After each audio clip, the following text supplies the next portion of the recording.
আসসালামু আলাইকুম। ফারজানাস রেসিপির আরও একটি নতুন এপিসোড দেখার জন্য আপনাদের সবাইকে আমন্ত্রণ। আমি আজকে আপনাদের করে দেখাবো মাত্র 15 মিনিটেই একেবারেই সহজ আর ঝামেলা ছাড়াই পুরো মাসের স্প্রিং রোল, সমোসা আর অনথন তৈরি করার জন্য পারফেক্ট দোকানের মতো পেস্ট্রি শিট। আর এই শিটটা তৈরি করার পর কি করে সর্বোচ্চ 2 মাস পর্যন্ত সংরক্ষণ করতে পারেন সেই পদ্ধতিটাও কিন্তু দেখিয়ে দেব। তো বন্ধুরা, আমার রেসিপিগুলো যদি আপনাদের ভালো লেগে থাকে তাহলে আমার চ্যানেলটাকে সাবস্ক্রাইব করতে ভুলবেন না। তো চলুন গিয়ে দেখে নিই কম সময়ে দোকানের মতো পেস্ট্রি শিট তৈরি করার সম্পূর্ণ প্রস্তুত প্রণালী। এখন প্রথমেই আমি শিটের জন্য ডোটা করে নেব। এর জন্য বড় সাইজের একটা মিক্সিং বোলের মধ্যে দিয়ে দেব মেজারমেন্ট কাপের 3 কাপ পরিমাণ ময়দা, আর দিয়ে দেব 1.5 চা চামচ মানে হাফ চা চামচ থেকে সামান্য একটু বেশি লবণ। এরপর ময়দা আর লবণটাকে হালকা হাতে মিশিয়ে নেব। মেশানো হয়ে গেলে এর মধ্যে আমি অ্যাড করে দেব মেজারমেন্ট কাপের 1 কাপ পরিমাণ নর্মাল পানি। তবে অবশ্যই মনে রাখবেন পানিটা কিন্তু একবারে ময়দার মধ্যে অ্যাড করা যাবে না। 3 থেকে 4 বারে পানিটা আমরা ময়দার মধ্যে দিয়ে একেবারে সফট একটা ডো তৈরি করে নেব।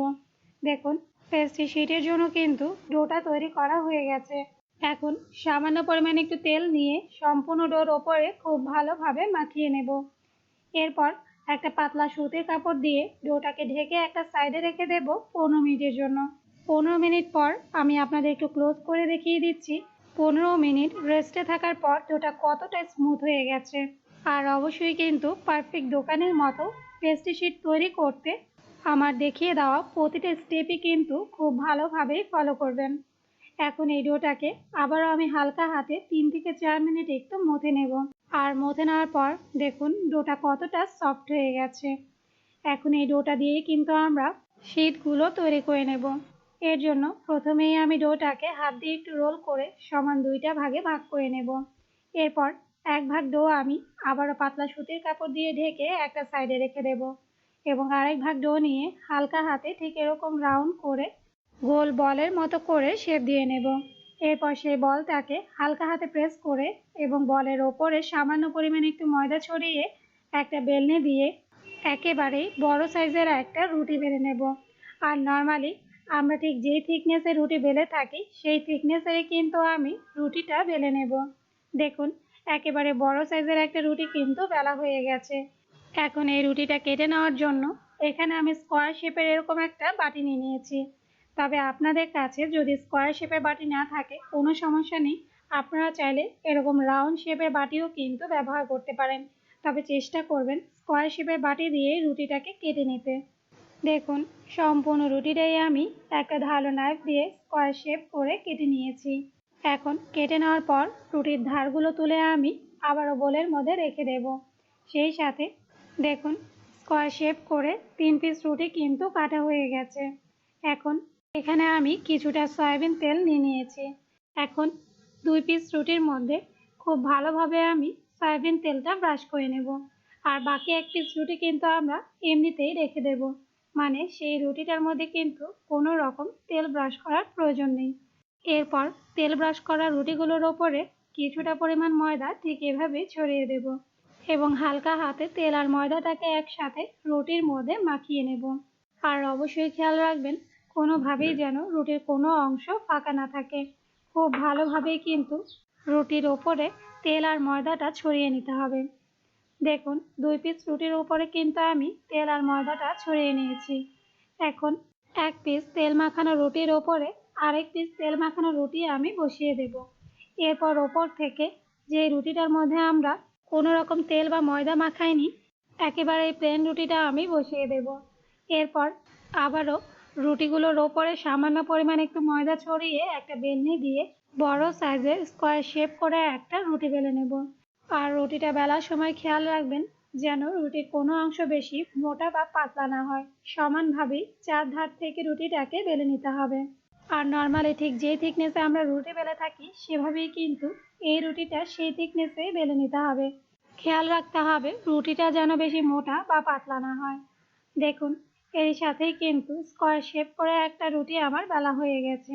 বেলে নেওয়ার পর দেখুন রুটির ধারগুলোতে কিন্তু আমরা যে রুটিটাকে 3টা লেয়ারে বেলেছি সেটা খুব স্পষ্টভাবেই বোঝা যাচ্ছে। আর আমি এখানে রুটিটাকে 3টা লেয়ার করে বেলে নিয়েছি, তবে আপনারা চাইলে রুটিটাকে 4টা বা 5টা লেয়ারও বেলে নিতে পারেন। এখন এই লেয়ার রুটিটা আমি আপনাদের সেঁকে দেখাচ্ছি। এর জন্য আবারও চুলার লো মিডিয়াম হিটে একটা তাওয়া আমি গরম করে নিয়েছি। এখন এই তাওয়ার মধ্যে আগে থেকে বেলে নেওয়া লেয়ার রুটিটা আমি দিয়ে দেব। এরপর রুটির একটা পাশ 20 সেকেন্ড করে সেঁকে নেব। একটা পাশ 20 সেকেন্ড সেঁকে নেওয়া হয়ে গেলে রুটিটাকে আমি আবারও উল্টে দেব এবং এ পাশটাও 20 থেকে 22 সেকেন্ড ভেজে নেব। আর রুটিটা সেঁকে নেওয়ার সময় অবশ্যই খেয়াল রাখবেন রুটির মধ্যে যেন কোনো রকম কাঁচা ভাব না থাকে, মানে সমানভাবে চারদিক থেকে রুটিটা ভালোভাবে সেদ্ধ হয়ে যায়।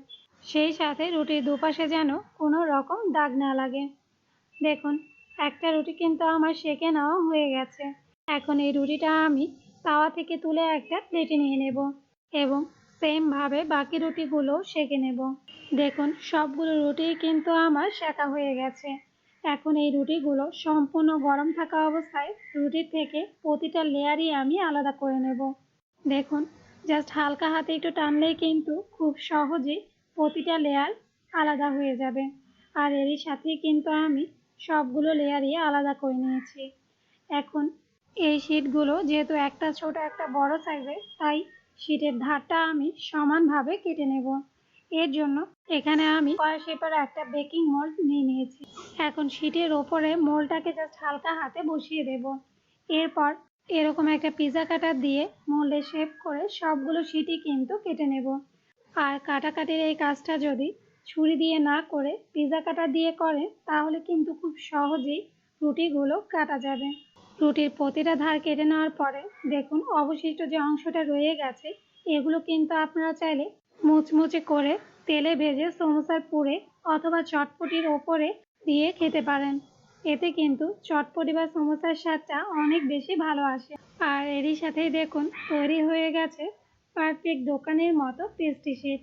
এখন এই শীটগুলো আমি একটা প্লেটে তুলে নেব এবং এই শীটগুলো দিয়ে কি করে আপনারা অনথন, স্প্রিং রোল এবং সমোসা তৈরি করতে পারেন সেই পদ্ধতিটাই দেখিয়ে দেব। এর জন্য প্রথমে আমি আপনাদের সমোসা তৈরি করে দেখিয়ে দিচ্ছি। এখন এক পিস পেস্ট্রি শীট নিয়ে শীটটাকে স্কেল দিয়ে মেপে 2.5 ইঞ্চি করে কেটে নেব। আর এই শীটটাকে কিন্তু 2.5 ইঞ্চি করে আপনি সমান 3টা ভাগে ভাগ করে নিতে পারেন, মানে একটা শীট দিয়ে আপনারা বড় সাইজের 3টা সমোসা তৈরি করতে পারবেন। এখন 2টা শীট আমি একটা সাইডে রেখে দেব এবং একটা সমোসা শীট নিয়ে আপনাদের সমোসাটা তৈরি করে দেখাবো। এর জন্য এখানে আমি ময়দা আর সামান্য পানি দিয়ে একটা গাম তৈরি করে নিয়েছি। সেই সাথে মুরগির কিমা আর কিছুটা সবজি দিয়ে সমোসার জন্য ভেতরের পুরটা তৈরি করে নিয়েছি। এখন এক পিস সমোসা শীট নিয়ে শীটের নিচের কোণাটা আমি উপরের সাইডে ট্রায়াঙ্গেল শেপ করে ভাঁজ দিয়ে নেব। এরপর আবারও উল্টো পাশ থেকে ট্রায়াঙ্গেল শেপ করে সেমভাবে আরও একটা ভাঁজ দিয়ে নেব। আর এভাবে ভাঁজ দিলেই দেখবেন শীটের মধ্যে পানের খিলির মতো ঠিক এরকম একটা হোল হয়ে যাবে।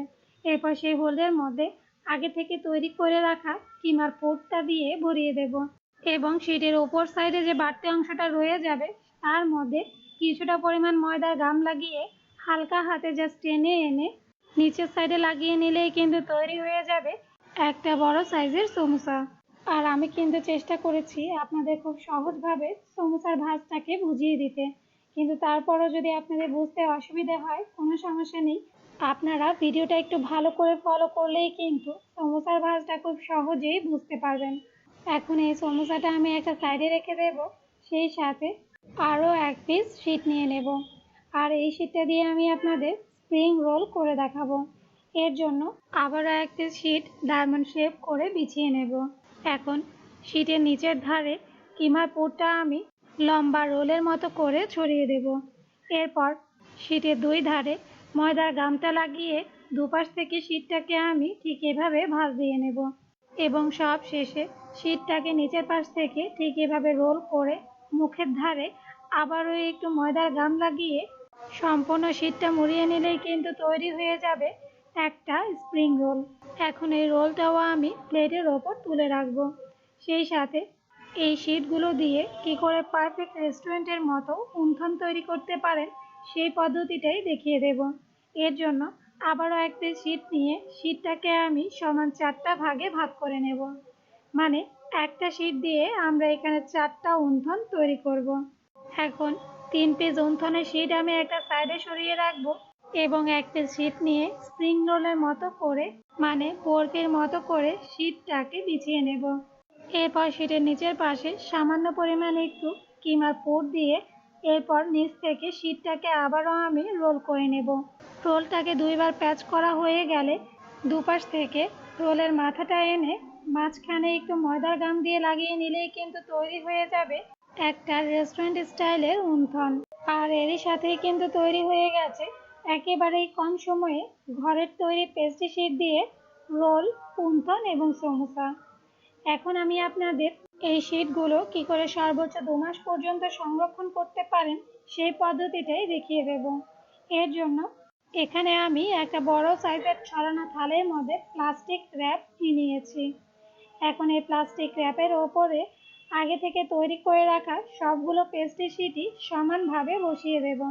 এরপর 4 ধার থেকে প্লাস্টিক র্যাপটা এনে খুব ভালোভাবে মানে টাইট ফিট ভাবে মুড়িয়ে নেব। আর অবশ্যই খেয়াল রাখবেন কোনোভাবেই যেন প্লাস্টিক ট্যাপের ভেতরে কোনো রকম বাতাস না থাকে। দেখুন সবগুলো শীটই আমি প্লাস্টিক দিয়ে খুব ভালোভাবে র্যাপ করে নিয়েছি। এখন শীটের এই থালাটা আমি ডিপ ফ্রিজে রেখে দেব 2 ঘন্টার জন্য, যেন শীটগুলো খুব ভালোভাবে সেট হয়ে যায়। 2 ঘন্টা পর দেখুন শীটগুলো কিন্তু খুব ভালোভাবে সেট হয়ে গেছে। এখন এই শীটগুলোকে আমি আবারও একটা বড় সাইজের পলিথিন অথবা জিপলক ব্যাগের মধ্যে ঢুকিয়ে নেব এবং ব্যাগের মধ্যে যেন কোনো রকম বাতাস না ঢুকে সেভাবে করে একটু সাবধানে ব্যাগের মুখটা আমি সিল করে দেব।